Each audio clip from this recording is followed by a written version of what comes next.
Welcome back to Staying Fervent. I'm Tracy, where we encourage you to stay fervent in God. Thank you so much for tuning in today and staying fervent with me. I wanted to encourage someone today and let them know that you are the one for the job.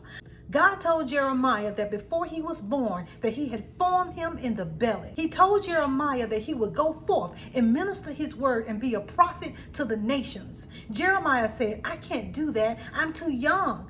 God told him, don't say that you're too young. Don't say that you're too young to do this task. Don't say that you're too young to do what I am calling you to do. I encourage you today, don't say that you can't do what God have called you to do. Don't say that you can't do what God said that you can do. You are the man for the job. You are the woman for the job. God used Deborah in the book of Judges to lead the nation of Israel. She sat under a palm tree and judged Israel. Thousands and thousands of people. She was the leader. Why? Because God selected her for the job.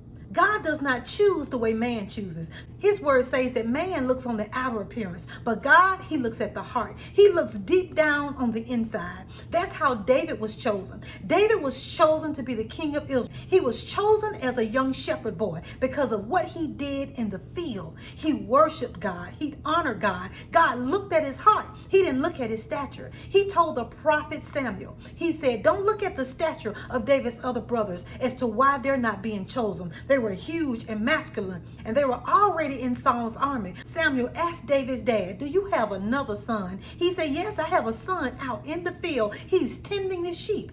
And when he saw him, God said, that's him.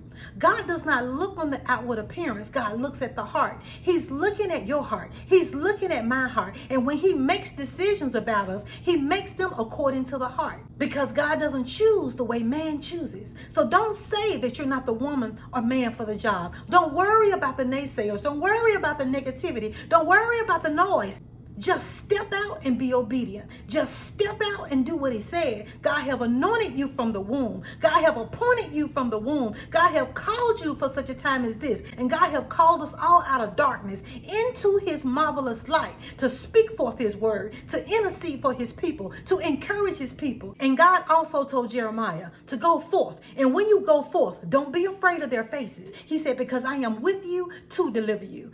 So I encourage you with that word today to go forth and don't be afraid of their faces. Don't be afraid to speak what God says. Go forth in his name, because he is with you to deliver you. When he anointed you, he appointed you. When he anointed you, he covered you. When he sent you, he's got you. He's got us. Go forth. Say what God have told you to say.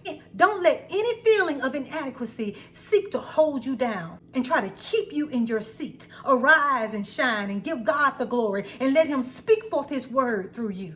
He didn't bring you this far to leave you. Take confidence in God. Philippians 4:13 says that you can do all things through Christ. See, Christ is going to equip you. Christ is going to anoint you. It's Christ who strengthens us for the journey. It's Christ who strengthens us through the valley. It's Christ who strengthens us through the things that we go through. It is Christ who strengthens us.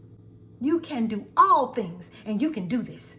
You are the one for the job. You are the man for the job. You are the woman for the job. Walk by faith and not by sight.